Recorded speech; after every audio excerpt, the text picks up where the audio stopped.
వచనంలో అంటాడు, నీ ఉపదేశం వలన నన్ను బ్రతికించున్నావు, నీ ఎండలను వాటిని మరను. దేవుడికి స్తోత్రం. హల్లెలూయా.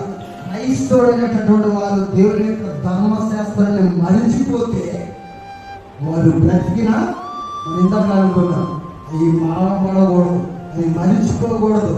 అవి మర్చిపోయామంటే మనం నశించేవారు ఉంటాం. కాబట్టి ప్రియులారా, మనం దీవించబడాలన్నా, మనం ఫలించాలన్నా దేవుని యొక్క ధర్మశాస్త్రాలు అనగా ఉపదేశమాగా ఏంటంటే దేవుని యొక్క ధర్మశాస్త్రాన్ని దేవుని యొక్క సేవకులు మనకు వివరించి చెబుతారు. అవునా కదా? దాన్ని ఉపదేశం అంటారు. ఉపదేశం ఎవరైతే విని మార్చుకుంటారో, దేవుని ఇష్టానుసారంగా భక్తి చేస్తారో వారు ఫలిస్తారు. ఆ మాట పక్కన ఎన్నుకోకుండా ఈ మాట నా కోసం కాదు అనేటటువంటి వారు ఉంటే వారు బ్రతికున్న పేరు మాత్రం ఉంటుంది, కానీ వారి నిజానికి వారి మృతులు. అంటే వారిలో ఏ విధంలో కూడా ఫలించే వారు ఉండరు. ఏ సమయంలో కూడా వారు ఆశీర్వదించబడే వారుగా ఉండరు. కాబట్టి వారికి పరలోక రాజ్యంలో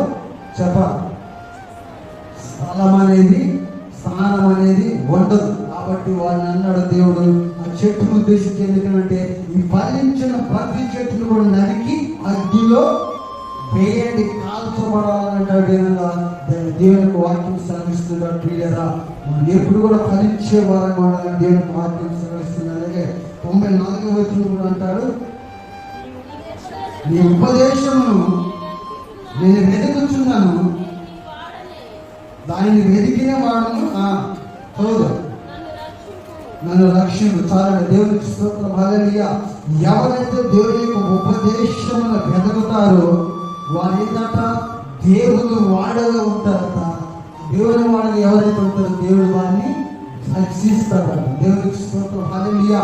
శ్రమలు వచ్చినా, బాధలు వచ్చినా, కష్టములు వచ్చినా దేవుని యొక్క ఉపదేశంలో మనం ఎవరైతే వెతుకుతూ ఉంటామో అనగా దేవుడు ఈరోజు నాతో ఏమి మాట్లాడతాడు, ఈరోజు దేవుడు నాతో మాట్లాడిన మాట నాకు జీవితంలో ఏమైనటువంటి ఎంత గొప్ప కార్యం జరిగిస్తుంది. ఎవరైతే వెతుకుతుంటే ఒక ఆశగా వస్తారో వారు ఖచ్చితంగా రక్షించబడతారు. దేవునికి స్తోత్రం. హల్లెలూయా. ఆ విధంగా కుటుంబాలు ఎన్ని సరే ఎప్పుడు కూడా దీవెనకరంగా ఉండవు. నామకార్థ భక్తులు చేసిన వారు ఎవరైనా మీరు గమనించండి, వారు లోకంలో ఉంటారు, దేవుని యొక్క భక్తులు దేవుని మందిరంలో ఉంటారు. దానివల్ల దేవుడు అంటున్న మాట ఏదో తెలుసా, నువ్వు వెచ్చగా ఉండు లేదా చల్లగా ఉండు. దులిబెచ్చని స్థితి ఉంటే ఏమంటున్నాడు దేవుడు, తన నోట నుంచి భూమి వేస్తాను అంటున్నాడు. అంటే వారి వల్ల దేవుని ఉపయోగం, దేవుడే ఉపయోగిస్తే నేను ఏ సేవకుడు కానీ ఎంత ప్రవక్తలు కానీ నువ్వు ఏ విషయంలో కూడా దీవించబడటానికి వారికి అవకాశం ఉంది. వాళ్ళు ఎవరు కూడా ఏమీ చేయలేరు. ఒక వ్యక్తి దీవించబడాలన్నా, ఒక వ్యక్తి ఫలించాలన్నా దానికి దేవుని అనుమతి ఖచ్చితంగా కావాలి. దేవునికి స్తోత్రం. హల్లెలూయా. హల్లెలూయా. దేవునికి స్తోత్రం. అలాగే 98వ వచనం చదువుతున్నాం ఒకసారి. నీ ఆజ్ఞలను నిత్యము నాకు తోడుగా ఉన్నది, నా శత్రువులకు మించిన జ్ఞానము అవి నాకు కలుగు చేస్తున్నది. చాలా దేవునికి స్తోత్రం. హల్లెలూయా.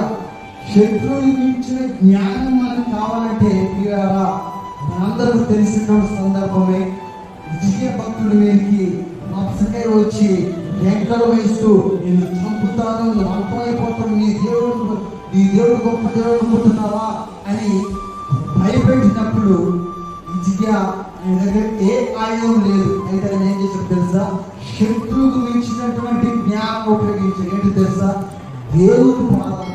దేవుని స్తోత్రం. హల్లెలూయా.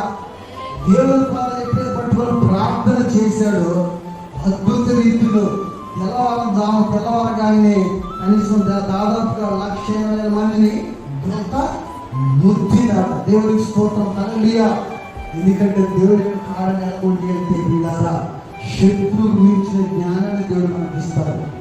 ఆ జ్ఞానం ఎలా వస్తుందంటే దేవుణ్ణి వెతుకుతూ, దేవుడి యొక్క ఉపదేశాన్ని వెతుకుతూ, దేవుడి యొక్క ధర్మశాస్త్రం పట్ల నడుచుకుంటూ ఆయన పాదాల దగ్గర మనం ప్రార్థన చేస్తుంటాము. అప్పుడు ఖచ్చితంగా మన పట్ల కార్యాలు జరుగుతుంది. దేవునికి స్తోత్రం. హల్లెలూయా.